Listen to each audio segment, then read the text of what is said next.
people, welcome again to my YouTube channel. My viewers, welcome, and thank you very much for checking me out always. For those who are new, please consider subscribing, and for my returning subscribers, thank you so much for always supporting your girl. I'm here today shooting another video. Today is my off day and tomorrow I'm working, so I decided to shoot another video from the backyard. I'm out because it's nice out here today. It's really good. It's beginning of our summer here and it's really good. I'm here looking at my small gardens there. They look so nice, they are so beautiful. So thank you very much, my lovely people, for always checking your girl out. So as you can see, this is the perimeter wall, yeah, here, that marks the end of our property. So I decided to be out here under the shade. It's nice, it's really good out here. Enjoy nature, see the birds fly.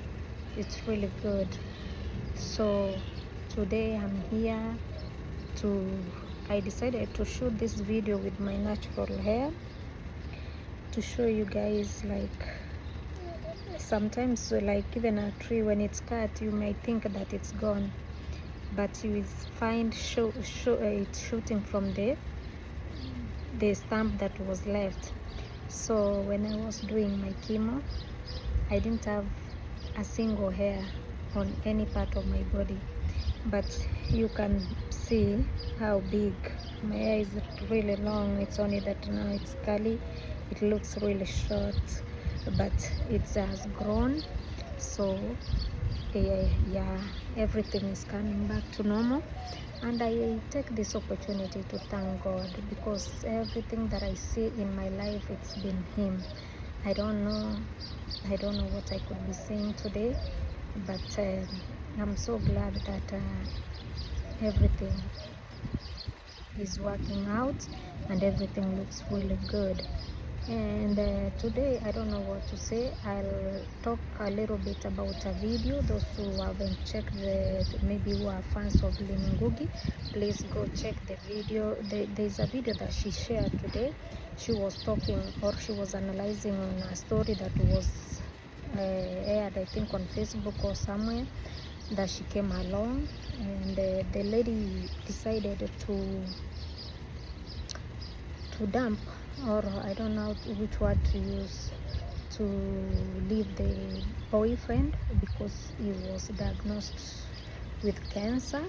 And 2 weeks after his surgery, this girl said it's for her health, she can't bear it anymore, so she just let the guy be, and it was quits. It broke my heart. It really broke my heart.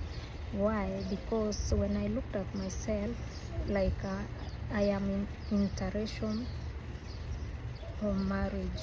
My husband is white and I am black from Africa, Kenya. But this man stood by me when I most needed him. I was just putting myself in the shoes of this guy who was left 2 weeks after his surgery, what he felt. That's the time you need the shoulder to lean on. And if it were not for my hubby, who gave me that shoulder to lean on, today it could be another story. He supported me, he was there for me, he cried with me. I don't know what was in him, but he was fully there for me. And that's what gave me strength to keep fighting and to be here today to share my story. So, my people, it was a heartbreaking experience when I saw that. I've been thinking the whole day. I've been feeling so low, because I was like, God, why should somebody do that to the person when they most need them? It's not easy. Even if it were me, my partner is sick with this disease. I saw my mother, I saw my father go through cancer.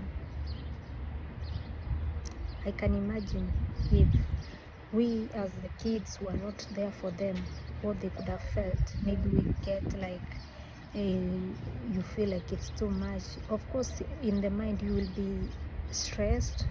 There's a lot going in there. You'll be fatigued, mental stress, because nobody wants to see their loved ones go through cancer. And the process is, you don't know, it's inevitable. You don't know, you just trust the process and continue going and hoping for the best, but you don't know the eventuality. You don't know what tomorrow brings. Some people, when they are doing this, maybe they go for checkup, they are told there's another thing going on in another place. So guys, if you are out there watching this, because I've been through the same, I'm talking through experience. If you have a partner, a girlfriend, a husband, a wife, or a relative, a sister, a brother who is going through cancer, stand for them. That's all they need. That's all they need at that particular time. Somebody to tell them it's okay, even when it's not okay. To tell them, keep fighting, you are strong. Encouraging them in every way they could. And the people will come out successful. If the inevitable happens, or if this person dies, but they will die happy because you stood by them. But when you say no, I don't want you anymore, or I can't be in this relationship anymore because you are sick, you will make these people hate themselves, thinking that, is this a crime? Did I commit any crime? Because nobody chooses to be sick. What of if today you decide you are leaving your partner because they have cancer?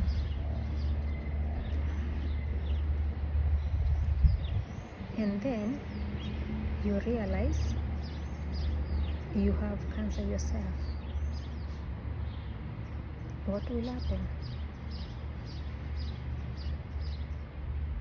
Are you gonna tell them, because maybe you might leave this person, you go out there, you start feeling some symptoms, they diagnose you, they tell you have cancer. Are you gonna come back and tell this partner that you left that now I have cancer, that now we are compatible? No. Please, my good people, it's for better and for worse. And even if it's your friend, your general friend, just love them just the way they are. Nobody chooses this or that. It's like even having a friend today who is rich or has a lot of property, and tomorrow they don't have this property. Are you going to run away from them because they don't have anything? I don't think so. So my people, continue loving those who need us. And especially, I'm crying for the cancer people. Cancer has been rampant. I don't know, because when I was growing up, I did not even hear any of my relatives die of cancer. It wasn't so common as it is right now. Now everybody dying, even from Africa, you are told, oh, they had cancer. We don't know what's happening. And today it might be me, tomorrow it might be you. So you don't really understand what's going on. So please, let's give the people who are going through suffering, give them the shoulder to lean on, and God will bless you. Nothing goes in vain. The seed you plant, that's the same seed that will come back to you. So there's a lot of distraction out here, though it's good, it's nice shooting my video from out here.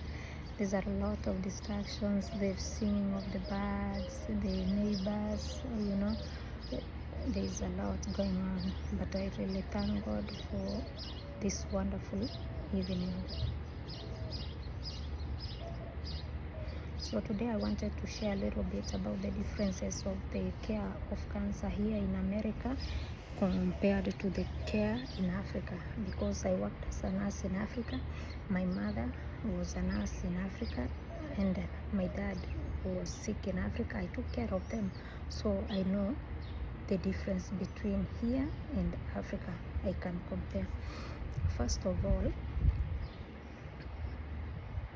those I don't know about now, because I've not been there like for 7 years, and but when I remember like those days when I used to take my mother for radiation or something, the cancer centers were very minimal in Kenya. We had like Kenyatta Hospital, and some people could go to Aga Khan or Nairobi Hospital. Those were the 3 centers by then that were working for the cancer patients. And so you can go there, like when I remember when I took my mother, we were transferred from Kisii level 5 to Kenyatta, and in Kenyatta we were told there is no vacancy. I remember us going, somebody advised us go to Kenyatta, how do they call this, the Doctor's Plaza. There's Doctor's Plaza there, and get an oncologist. Then from there he will hasten your services. So that's what we did. We got another guy called Eliud. He's late right now. I saw on social media Eliud is late. He was an oncologist. So that's how my mother started getting her treatment in Kenyatta, but through this private doctor. And when you go through the private doctor, you pay double the amount of, because we used to pay like an ordinary person those old days was 300, but because you are a private patient, you pay 600. And then the machine was only that one. So when you could go in for maybe radiation, and sometimes you reach there, you spent money, you've reached in the hospital, they tell you the machine is broken. So what do? You need to go back home. You spent money. Maybe some people, I could imagine those who didn't have relatives around Nairobi, they were maybe staying in a rental house or somewhere, paying for, all those expenses, and the machine could be broken like for a whole week. And if there's no consistency of the cancer treatment, the days that you skip this treatment, the cancer cells continue growing because they are not being suppressed. So the difference between here and Kenya is, here things are very fast. If they diagnose you today, they give you a date for your surgery. So the treatments have been arranged in a way that you don't skip anything. You get everything the way it's scheduled. So I can remember it was so costly. It was very costly in Kenya, like doing the cancer treatment, and considering my mother was a nurse, I was working. We were not rich, we were not poor, but we were there in the middle. But it was really, really tough for us. I can imagine for a lay person. That's why people, even if they are told today they have cancer, they will stay in the house and die. Same to America. Cancer treatment is very expensive. If you have cancer, it's very expensive. If you have a good insurance, you are lucky. If you don't, I don't know what they do, but I understand they will treat you and then you will be told to pay later. So when you are okay, you start working, you will be finding bills in your mailbox. And here, if you don't pay your bills, life will be tough for you. You have to pay. Yeah, they have a system. Their system is set. It's not like in Kenya, you will run away. They don't have your stuff. Here, you cannot go anywhere and hide. Everywhere you go to look for a house, they need your information. When they put it in the computer, it will pop up. So If you run away from your bills, you'll be caught. You will have to pay your bills, you like it or not. And another thing, so those cancer centers here are many, but in Africa we have very few cancer centers. And then when maybe machines break, they don't look at it as an emergency. In Africa, people can stay at home for 10 days without treatment or whatever, weeks, then you go back. So here I did not skip any of my treatment, and here you can skip because maybe your body is not responding well, or maybe your cells are very low that they cannot give you, it will endanger your life. But otherwise you will get your treatment as scheduled, as it is supposed to be. That's one difference that I know. Another thing that I know or I've seen between here and Kenya, there's another great difference here. In Kenya, there's a lot of corruption. The way we have a lot of cancer patients, if you know somebody there or you give them some money, they will even leave somebody who is very critical and take you in. But here there's no corruption, there's nothing. So long as everything is put like in order. If you are supposed to get your chemo today, you go in, you get your chemo. If you are supposed to get your tests today, you go in, you get your test. They will work, though they will not, even if they don't have the stuff you need maybe for your examination, you will be transferred to another place where they know you will get your services. There's no way you will have psychological torture like I didn't get my treatment, what's going to happen? No. Here everything is systematic, it works good. And the way the medical people here talk to the people going through this process and their family is really, the customer care is good in America. Everybody shows you love, everybody shows, they will encourage you, even if you know, they will tell you, they will look for something that will keep you happy. Oh, we like your necklace, oh, we like your earrings, oh, today you are looking better than this same. So people will be encouraging you in every way to make sure you are okay, and they will follow up. They want to know, are you okay in the house? Yeah? Who do you live with? Are you okay? Is he treating you good or bad? In Africa, who cares whether you are treated good or not? Nobody cares. So you will be there, your husband maybe has run away from you, and you are battling cancer, you are battling depression, you are having so many other issues are surrounding you, but nobody cares. They just call. If it's Jackie, you come in, they give you what you need and go here. They have to check. If they will talk to you, they will ask if you need anything from them. The customer care is kudos to Americans. Thank you so much, because for sure the clinic where I was going, they gave me the best treatment. They treated me as if I saw the need of living again. So that's another difference between here and in Kenya. Here, if you don't have like transport to take you to the clinic, there are some organizations that can offer you transport to go and bring you home if you are within the zone where they operate. They have, like here, they have one organization called Joybus. They also offer meal. One, like if you are married, they offer 2 plates of food per week. And at that time they used to bring me flowers.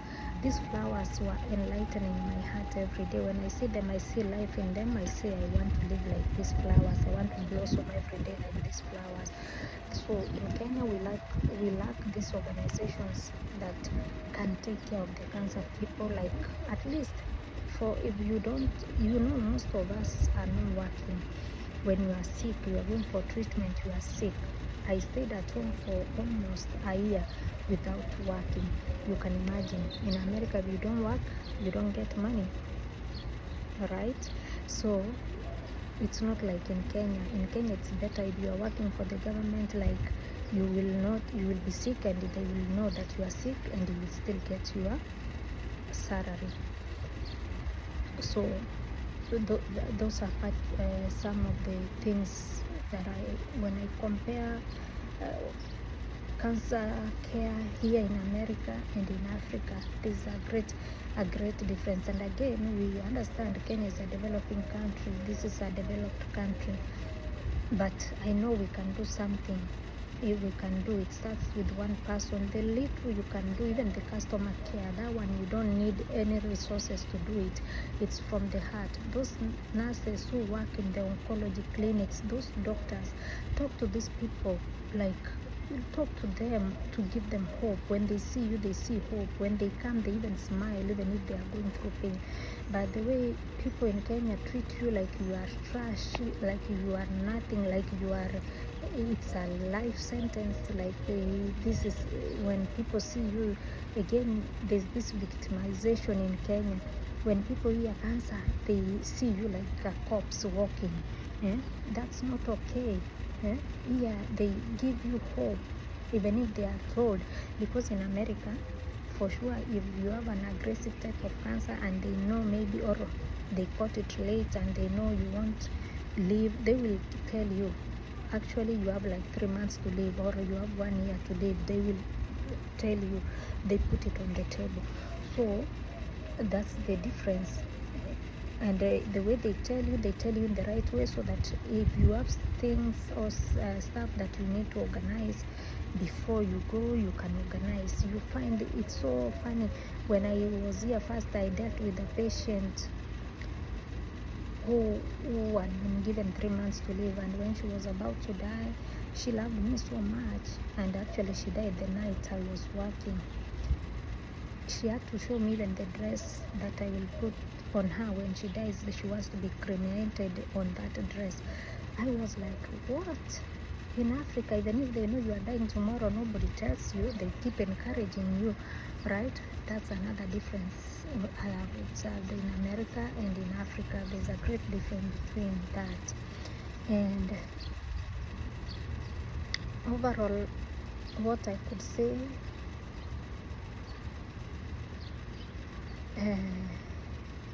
the cancer treatment is advanced here in America. They will give you what you need, and nobody will ever joke with your life, because if they give you something that you did not need and you come to discover, you can have a lawsuit against them. Unlike in Africa, they will mess with your body and nobody cares. Nobody. And if you don't know, nobody. Here people will go find out, they will take lawyers and they will sue you, and you will pay a lot of money. So people are careful when they are handling a patient. They know exactly what they are supposed to do, and they give the right treatment or whatever is needed. So my brothers and sisters, in case there's a question that you have about cancer, about how we manage to go through it, about anything, I am glad that if you ask me, it will open my mind more. I'll have more stuff to share. So please, if you have any question concerning my condition, you can ask down below, and I'm here ready to answer your questions as they come. And I'll say my parting shot is this: love is key in the cancer care. Love that person, give that person, even if they are dying, give them the love that you, because if this person died, for me, dignity, love this person, give them love. That's all the cancer patients need. Don't sympathize with them, empathize with them, of course, but give them love. They need a shoulder to lean on. They need Yeah, so guys, love them, love cancer patients, and or you will give them a reason to smile, because right now there is a lot of noise because of the summer. The ACs are running, so that's why you can hear some noises from the background and that. So my good people, we thank God that we are in this country. We pray for our country to develop, so that when our brothers and sisters are suffering out there, they don't go through a lot of pain, so that they can have people, or they can have the equipment to take care of them, because it's really overwhelming. And as I told you when I started, I'm so glad everything is coming back to normal. See, my hair is really grown, it's long. So now I can have a pony. I can have a pony if I want to. Yeah, it's really grown, and I had very long hair. My hair is the type that grows very fast. I had really long hair before, but I lost it, and that's fine. I have my life, and that's okay. So brothers, I was feeling so low today because of that story. I was feeling heartbroken. I put myself in the shoes of that man. What could I have done if somebody ran away from me when I needed them most? So that's why my spirit was very low today. But I'm glad here I've gotten something to share with you guys. And keep subscribing, share to your friends, and keep encouraging me, my good people. One day, I know I'll share this story to a very big platform, and one day at a time. Yes, I want my story to reach the whole world. I want people to be informed about cancer. I need people to go for early checkups. I want people to go, get treatment early. If there is a way we can help them get their treatment early, so that we are not told I was diagnosed last year, I didn't get money, I came back and stayed in the house. It heartbreaks me. Because if, like, my cancer was diagnosed, the initial diagnosis was stage 2. My God did a miracle, it went to stage 1. If it was not treated at that point, could I be speaking to people today here? But I'm glad my God healed me, and I'm talking to the multitude, the whole world, to listen. Thank you, and have a blessed afternoon. I love you, my people. I love you. If it were not for you, I don't know what.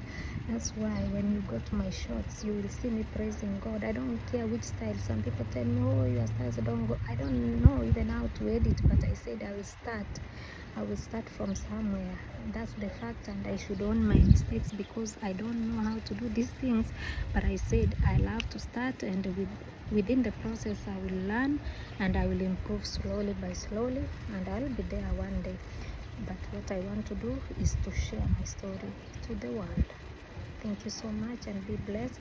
Continue subscribing, liking, and press the notification bell, so that when I upload new videos, you are notified. And above all, send me a message of love.